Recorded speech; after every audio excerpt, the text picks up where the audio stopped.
¿Preferías morir antes de quedarte en Cuba? Literalmente. Escuchar testimonios así desgarran el alma.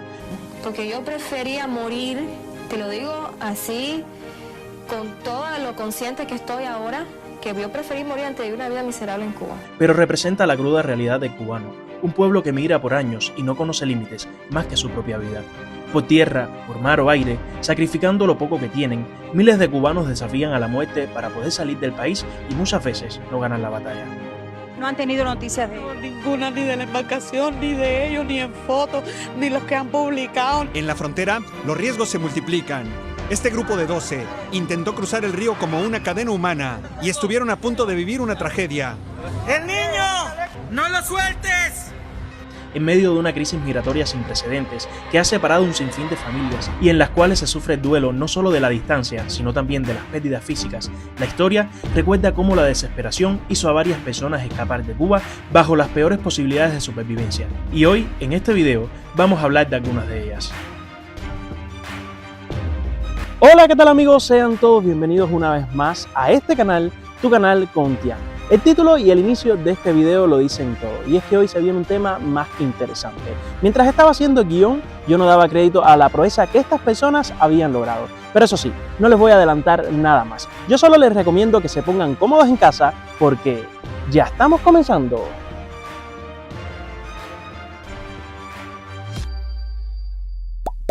Con la cálida brisa salada y los ardientes rayos del sol, José Armando Martínez logró cumplir su sueño de emigrar a los Estados Unidos. El proceso del hombre de 28 años no fue nada común, ya que se embarcó en una travesía de 4 días en una tabla de vela, desde Playa Jibacoa al este de La Habana hasta los Cayos Marquesas al sur de la Florida. Martínez no realizó este viaje solo, sino que fue un plan con sus dos amigos Henry Vergara y Duarte. Durante varios meses se organizaron para poder entrenar y tener los medios suficientes para poder llegar a los Estados Unidos. Pero la travesía no se desenlazó como esperaban, ya que un viaje grupal que duraría un par de horas se convirtió en una aventura independiente para cada hombre. Padre de una hija de apenas 1 año, el sueño de Armando de emigrar a los Estados Unidos se intensificó al darse cuenta que no tenía las condiciones necesarias para darle un mejor futuro a su hija. Es por esto que dejó su trabajo de informática y joyería para dedicarse a encontrar una manera de llegar a tierras norteamericanas.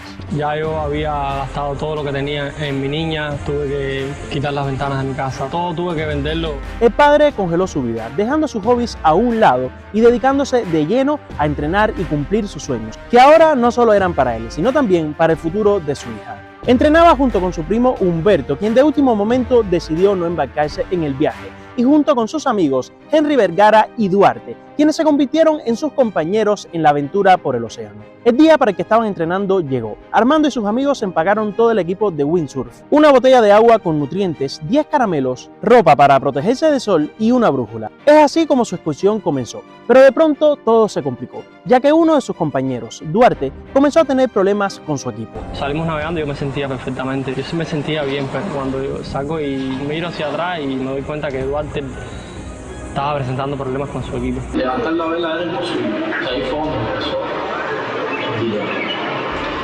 Ya yo quieto de vista. Decían ir por la mitad del camino cuando los 3 hombres decidieron separarse, dada la fuerza del viento que los ponía en peligro de chocarse entre sí y caer en las aguas donde frecuentan tiburones. Este era el inicio de su mala suerte, y en medio del mar, Duarte se llevó el susto de su vida. Estoy remando y me siento un golpe fortísimo, lo pongo, me tumba la tabla cuando veo un tiburón. Así me atacó 6 veces.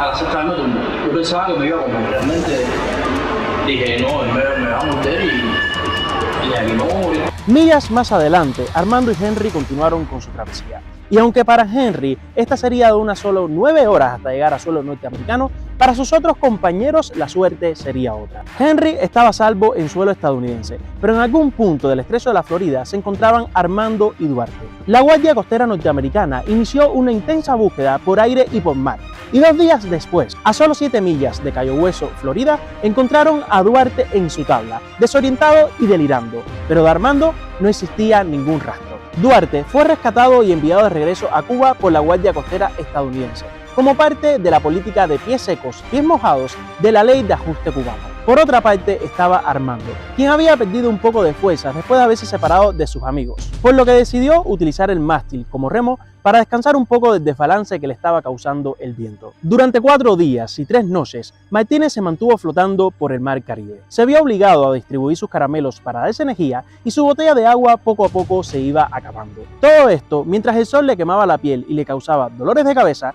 claros signos de deshidratación. Al tercer día, Armando confesó que había comenzado a alucinar un bosque frondoso a su alrededor. Yo no veía ni agua por la noche, lo que veía eran árboles, como un bosque al lado mío. Y las estrellas se colgaban. Yo sabía que no estaba bien, me limpiaba los ojos y decía, a ver si esto no es normal. Mientras se guiaba con su brújula, la cual llevaba amarrada en la muñeca como reloj, avistó varios barcos mercantes, pero en vez de pedir ayuda se alejaba de ellos. El sol apenas empezaba a rozar el horizonte en la mañana del 4.º día cuando Armando logró ver lo que parecía a lo lejos tierra firme. La alegría que le causó el sonido de las olas chocando contra la orilla y el cambio de corriente le otorgó fuerzas para remar a lo que luego se enteró serían los Cayos Marquesas, un grupo de islas deshabitadas. Cuando llego a la tierra, no podía caminar, los pies me temblaban, tenía tremendo mareo porque llevaba muchos días en el oleaje. Así lo encontraron 2 pescadores. Elías Soriano, uno de ellos, dice que ese día entraron a la isla por casualidad. Ya cuando nosotros llegamos a donde él estaba sentado, y con muy poca fuerza, no podía ni hablar. Al ser cuestionado por las autoridades, se enteró que su amigo Henry había llegado a la Florida el mismo día que habían partido. Al haber llegado a las orillas de un lujoso resort, Henry fue atendido por los trabajadores y huéspedes del hotel, quienes les ayudaron a contactar a la policía local para mandar botes y helicópteros para así buscar a sus 2 amigos que estaban desaparecidos. Armando, al enterarse que los barcos y helicópteros que había avistado estaban buscándolo, se agradeció de haberse acostado en la tabla para esconderse de la mejor manera posible y no ser visto, porque de otra manera lo hubiesen deportado a Cuba. Su alivio de no ser encontrado a pesar de que lo estaban buscando es gracias a la doctrina pies secos, pies mojados de la ley de ajuste cubano. ¿Pero qué significa esto? La política migratoria de Estados Unidos, conocida como pies secos, pies mojados, aplicada exclusivamente a cubanos, significaba que las personas de esa nacionalidad intentando emigrar a los Estados Unidos podían quedarse si tocaban suelo norteamericano, por lo cual eran pies secos. Por el contrario, si eran encontrados en el mar intentando alcanzar las costas de los Estados Unidos, se les consideraba pies mojados y no se les permitía quedarse en el país, enviándolos a un tercer país o regresándolos a la isla, como ocurrió en este caso con Duarte. Luego de ser encontrado en la playa de Cayo Marquesas, Martínez fue enviado al hospital donde pasó 4 días en lo que recuperaba su salud. Gracias a su historia, logró encontrar un hogar con una familia de cubanos quien le brindó apoyo mientras realizaba su proceso de ciudadanía y estudiaba inglés para encontrar un trabajo. Y como te digo, yo dije, yo creo que yo le puedo por lo menos darle calor de familia, porque oye, lo que él hizo, la verdad que esa hazaña es un riesgo tan grande que solo Dios sabe que está vivo, ¿no? Fue entonces como comenzó a trabajar en una tienda de windsurf y estudiar para desarrollarse profesionalmente, para así un día reencontrarse con su hija como un hombre exitoso. Quizás hayas ido a la playa y visto este tipo de atracciones, cuyo nombre es kiteboarding. Lo mismo que utilizó el matancero Pablo Mantilla Mesa para salir de las costas de Varadero hacia los Estados Unidos. En un viaje que duró 6 horas y 33 minutos y que lo convirtió en el primer cubano en llegar a suelo estadounidense de esta manera. Feliz de estar, por lo menos de estar vivo y hacer una cosa única, que el primer cubano que llega en kiteboarding y con la tabla foil que es la que traía en mis pies. A pesar de lo bien que estudió las condiciones meteorológicas y la preparación que logró, cruzar el estrecho de la Florida sería una decisión de vida o muerte. Durante el viaje cayó al agua un total de 62 veces, pero logró recomponerse y continuar su camino. Recorrido que hizo acompañado de una brújula, su teléfono móvil con GPS y una cámara GoPro con la cual grabó toda la travesía. Yo tengo una mochila que es una mochila de hidratación, que es una manguerita que tú vas tomando, chupas y entonces tomas agua. Y esa mochila lo que le eché fue agua con azúcar, que es lo que te hidrata. En la isla, Pablo dejó a su esposa e hijos de 2 años, quienes ahora se convierten en su principal inspiración para seguir adelante. Este hecho apenas ocurrió hace poco más de 6 meses en medio de una ola migratoria sin precedentes en la historia de Cuba. Y continúa evidenciando el ingenio y la desesperación de miles de cubanos que buscan una salida para encontrar una mejor vida que en Cuba no pueden tener. El 30 de junio de 2012, Julián Fundora y 4 amigos realizaron una travesía por mar hacia los Estados Unidos, nada más y nada menos que a bordo de una moto acuática, la cual adaptaron como embarcación. Después de varios intentos fallidos por salir de la isla, para Julián esta sería una vez más otra encrucijada entre la vida y la muerte. Como guía para la travesía utilizaron 2 GPS comprados en la isla, uno de los cuales costó 10.000 pesos, lo cual representaba en aquel entonces casi 20 veces lo que sería el salario mensual de una persona trabajadora en Cuba. Tuvimos que parar unas cuantas veces, muchas veces, porque el tiempo estaba malísimo y eso coge tremenda velocidad y cada vez que que se impulsaba, las olas eran demasiado altas y chocábamos contra la ola, teníamos que parar porque estaba malísimo el tiempo. La arriesgada travesía duró 7 horas, pero finalmente llegaron a salvo a tierras estadounidenses, en donde una local les brindó su teléfono para que llamara a su familia y les brindó agua hasta que finalmente se entregaron a las autoridades, acogiéndose a la ley de pies secos, pies mojados. Hasta ahora hemos visto 3 grandes escapes que se hicieron por mar. Y después de esta pausa les voy a estar contando otros 3 que se hicieron por vía aérea y cuyos protagonistas no estaban en posesión de ningún documento legal para poder viajar a los Estados Unidos. ¿Cómo lo hicieron? Pues para descubrirlo van a tenerse que quedar un poquito más en este video. Yo supongo que si has llegado hasta aquí es porque te está gustando, te parece interesante y no encuentro una mejor manera de apoyarme que regalándome un buen me gusta. Así que desde ya te animo a que presiones el botón del like. Vamos a ponerle una meta a este video de unos 1000 likes, ya sabes, pulgar arriba. Y si no te has suscrito a este canal y te gusta este tipo de contenido, pues te animo a que lo hagas desde ya en el botón que dice suscribirse, que es totalmente gratuito. También por aquí les voy a estar dejando mis redes sociales y por ahora ya se acabó el momento spam. Yo solo les voy a adelantar que si hasta ahora te ha parecido interesante y asombroso todo lo que te he contado, para los próximos 3 que nos quedan te van a parecer totalmente increíbles y literal te vas a quedar con la boca abierta. Junier García Duarte, un cubano que llegó a Miami escondido en la bodega de un avión proveniente de La Habana en agosto del año 2019, protagoniza este video por lo arriesgado que fue su escape. Todo el tiempo le pedí a Dios que me mantuviera con vida. A mi abuela, que en paz descanse, le pedía también. Junier había pensado escapar de Cuba de esa manera, pero aún no lo tenía planeado. Incluso no le dijo nada a sus familiares, con lo cual todo transcurrió en cuestiones de segundos. Junier trabajaba en el aeropuerto como montacargas y en uno de sus días de trabajo esperó a que la seguridad se fuera. Se quedó empujando una carretilla de equipaje que había quedado y aprovechó y se montó en la bodega delantera de un avión. Una vez dentro se escondió, preocupado porque se le fuese a acabar el oxígeno. Pero la preocupación aumentó cuando la temperatura del avión comenzó a descender. En esta zona de los aviones sabemos que no hay oxígeno, no se puede controlar la presión, las temperaturas pueden descender muchísimo ya una vez el avión está pues, en el aire. Tenías un gran riesgo incluso de perder tu propia vida. Sí, desde el momento en que me introduje en la bodega del avión, no podía parar de pensar si iba a sobrevivir. Luego de esto, si iba a sobrevivir a la altura, si el oxígeno me iba a alcanzar. El ruido del avión casi deja sordo a Junier, quien relató que una vez este aterrizó, sintió mucho miedo de que lo hubiesen atrapado y que la aeronave hubiera regresado a La Habana. Los minutos parecían horas para mí ahí. Había poco oxígeno, apenas podía respirar, mucha oscuridad, el nerviosismo, la inseguridad y la incertidumbre de no saber si iba a sobrevivir. Finalmente se le concedió el asilo después de semanas en un centro de detención, comenzando así una nueva vida, tras haber puesto al límite la suya. ¿Preferías morir antes de quedarte en Cuba? Literalmente. Sin duda alguna, uno de los escapes más asombrosos lo protagonizó la cubana Sandra de los Santos en agosto de 2004. En ese entonces Sandra tenía 24 años y armó un elaborado plan para enviarse a sí misma como paquete postal, desde las Bahamas a Miami en una caja de madera a través de la agencia DHL. La odisea de los Santos, ex estudiante de Derecho de la Universidad de La Habana, comenzó en mayo de 2004 cuando abandonó Cuba rumbo a Nassau, en Bahamas. 3 meses después, el 24 de agosto, se envió a sí misma por correo a Miami, en un viaje en el cual permaneció durante 6 horas doblada en posición fetal en una pequeña caja despachada por la empresa de envíos internacionales DHL. Entraba a la caja, pero no la cerraba completamente porque eso lo hacía yo sola. La superponía a lo que es la tapa a la caja y ahí practicaba 1, 2 horas, 3 horas, salía bañada en sudor. Y yo creo que ya psicológicamente me fui acostumbrando. De los Santos explicó que ahorró durante 4 años para poder emprender este viaje que le pudo haber costado la vida. Me estaba desesperando, me estaba volviendo loca, prácticamente lo puedo decir así, porque no aguantaba. Entonces es como estar muerto en vida, porque no tienes nada, no puedes. El nivel de control que existe en la isla es tan grande porque yo no soporto que me controlen, yo no soporto que dirijan mi vida. Su plan era apenas pasar 2 semanas en Nassau y de ahí poder llegar de alguna manera a Miami. Mi idea desde que salí de Cuba fue tomar a Bahamas como un punto de referencia, un punto intermedio para llegar hacia los Estados Unidos. Pero las semanas se convirtieron en 3 meses y la desesperación la llevó a tramar esa hazaña.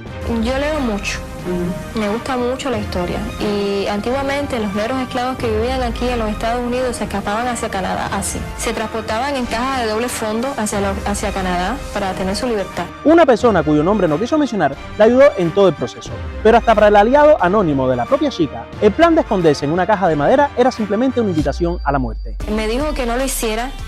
Le dije que yo soy dueña de mi vida, yo te voy a pagar para hacer esto y necesito tu apoyo y necesito que hagas diferentes cosas para yo estar segura de que no van a revisar la caja, de que no hay seguridad. De los Santos utilizó una caja para motores de barco y sustituyó la carga por ella misma. Hice una búsqueda de reparación de motores marina, Miami, Florida, y ahí apareció una serie de direcciones y yo tomé una, porque la caja, la carga que yo sustituí por mí para embarcar fue un motor de barco. Y entonces necesitaba una dirección que no tomé el riesgo de inventarla porque a lo mejor averiguaban si existía y quise buscar una dirección real. Se tomó el trabajo de averiguar una dirección en Miami, Florida, que correspondiera a un taller de barcos para remitir el paquete. Yo, cuando entré a la caja, le dije a esta persona, mira, llego, viva, me cogen o muero. Así que no te sientas culpable ni tengas sentimientos de culpa porque me estás ayudando, al contrario, me estás ayudando a liberarme de alguna manera u otra. Después de 6 horas de estar en la caja en silencio absoluto, cuando sintió que ya la habían descargado del avión en Miami, empezó a dar patadas para destapar la caja. Yo dije, ay Dios mío, lo logré.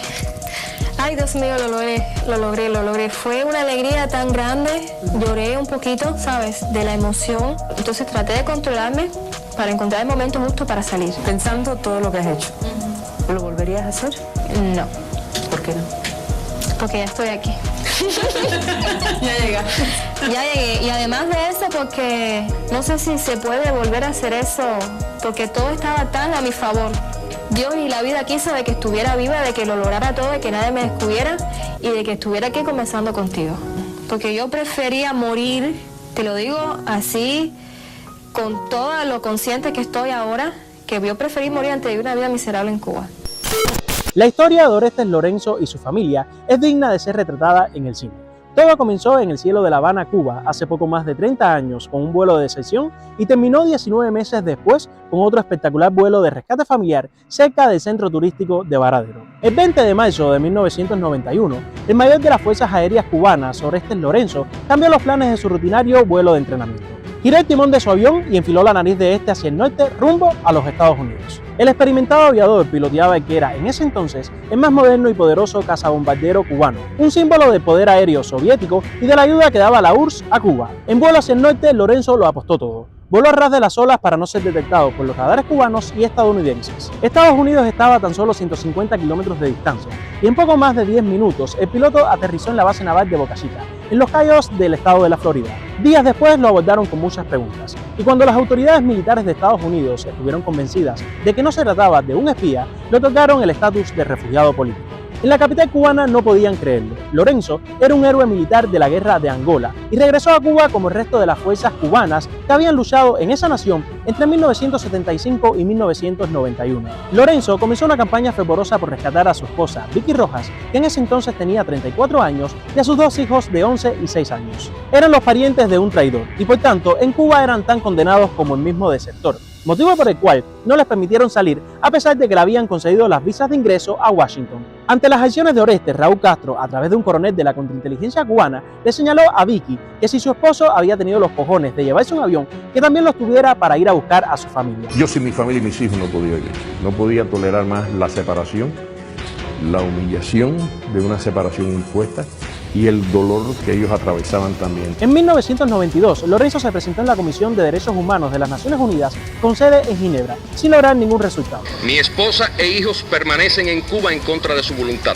Su permiso de salida está en manos del señor Raúl Castro y la señora Castro. En julio de ese mismo año, cuando Fidel Castro viajó a Madrid para participar en la segunda cumbre iberoamericana, se encadenó a las rejas del Parque de Retiro y comenzó una huelga de hambre que duró 8 días. Además, intentó una última estrategia. Publicó una carta abierta a Fidel Castro en un periódico estadounidense y se ofreció a viajar a Cuba y someterse a un juicio para determinar si se permitía a su mujer y a sus hijos viajar a los Estados Unidos, pero tampoco consiguió respuesta de Cuba. Tras ello, Lorenzo decidió ir a buscar a su familia. Yo conocía los radares cubanos, conocía esos datos, sabía dónde estaba cada grupo coheteril de defensa antiaérea en Cuba. Primero estudió para piloto. Si bien conocía los aviones rusos, no tenía tanto dominio sobre los norteamericanos. Y luego trazó un plan militar minuto a minuto en lo que nada o todo podía fallar. Aprovechó un viaje de dos amigas a Cuba que iban a menudo para hacerle llegar a su esposa un mensaje en clave, que consistían en las coordenadas exactas de un punto de la playa de Varadero, una fecha y una hora para que lo esperaran. El sábado 19 de diciembre de 1992, cerca de las 5 de la tarde, Lorenzo subió a su Cessna, un antiguo bimotor que había comprado para rescatar a su familia. Y antes de partir le dijo a una amiga que si no regresaba en 2 horas como mucho, lo considerara por muerto. Entonces prendió los motores, desconectó la radio y puso a prueba al sur, a Cuba. Planeó a 3 metros del mar para evitar nuevamente los radares, y sin saber si sus antiguos camaradas de las fuerzas aéreas estaban justo a esa hora y ese sábado haciendo alguna práctica de mantenimiento, misión de rutina o monitoreo. Al atardecer de aquel día, Lorenzo observó su tierra natal y la angosta y recta carretera frente a la playa El Mamey, muy cerca del balneario de Varadero, a unos 150 kilómetros al este de La Habana. Esa estrecha carretera era su pista de aterrizaje. En tierra, su mujer y sus hijos hacían como que caminaban por la playa, hasta que escucharon los ruidos de los motores del Cessna. Como el Par de Matanza, la Valle Matanza, el Canímar, hago esa maniobra y ahí mismo voy sacando ya las ruedas y voy sacando los flaps. Si vi que no está y tengo que irme, me voy. Si hay tránsito y me tengo que ir, me voy, pero yo vengo listo para aterrizar. Como era de esperarse, algo tenía que salir mal.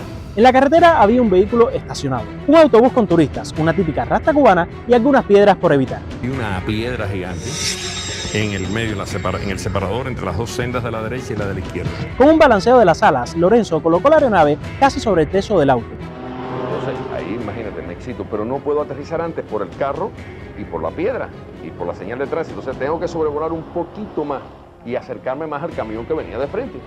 O sea que todavía mi espacio se reduce más.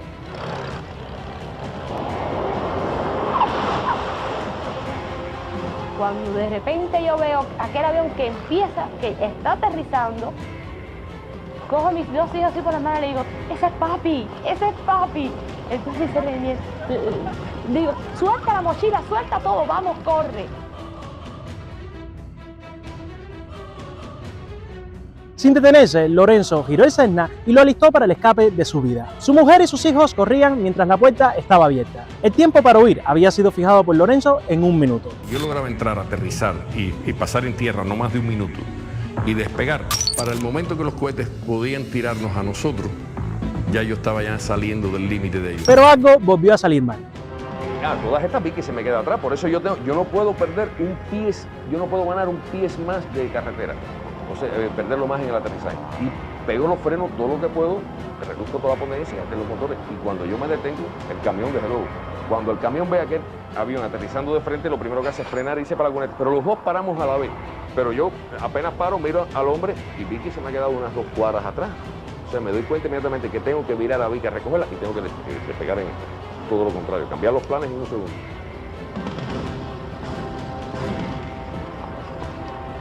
Cuando estoy corriendo me freno porque Oreste entonces es que empieza a girar. Entonces yo me aguanto porque digo, las hélices. Yo recordaba palabra por palabra lo que Oreste me había explicado. Digo, las hélices, ¿y ahora qué hago? ¿Qué va a hacer él? Yo giro otra vez a la izquierda y me atravieso en la carretera perpendicular. O sea, lo que hago es quitarle el peligro de los motores a ellos y meter el ala, no hacer esto aquí así. Entonces ya lo que les queda a ellos es precisamente esta ala, por donde yo quiero que suban, porque la puerta del avión está aquí. El mayor sube primero, Vicky tira al segundo prácticamente, que ya había perdido un zapato corriendo, y ella sube el último. Instantes después, el Cessna recorrió la carretera, alzó el vuelo exigiendo los motores y encauzó su dirección hacia el norte, hacia los Estados Unidos. Como cabría esperar, en la cabina todo era llanto y pura emoción. El avión volvió a volar a 3 metros del mar. Luego pasó el paralelo 24, el límite del espacio aéreo cubano-estadounidense, y finalmente aterrizó a salvo cerca del anochecer en Cayo Maratón. Bueno, lo único que puedo decir es que es mucha la emoción y le doy gracias a todos los que han hecho de una forma u otra porque nosotros estemos juntos. Creo y estoy convencida de que Dios fue el que nos ayudó a lograr esto. De más está decir que la repercusión internacional que tuvo el vuelo de rescate fue enorme. E incluso Lorenzo, en la primera conferencia de prensa que otorgó, le mandó un mensaje a Raúl Castro diciéndole que le había tomado sus palabras y que había ido a buscar a su familia personalmente a Cuba. ¿Cuál es el testimonio próximo de Oreste Lorenzo, el piloto? Es Superman sin alas. Óyeme, Renova, el típico de cobardes actuar con esta actitud. Oye, tus hijos van a estar avergonzados de ti el día de mañana. Que tenga cuidado como habla, porque hoy o mañana puede perder los dientes. Hoy vive feliz con su esposa, a las afueras de Orlando, Florida. Tuvieron otro hijo en ese país. Afirma que sus nietos son su mayor orgullo y que algún día les contará la historia de la cual pocas veces le gusta hablar.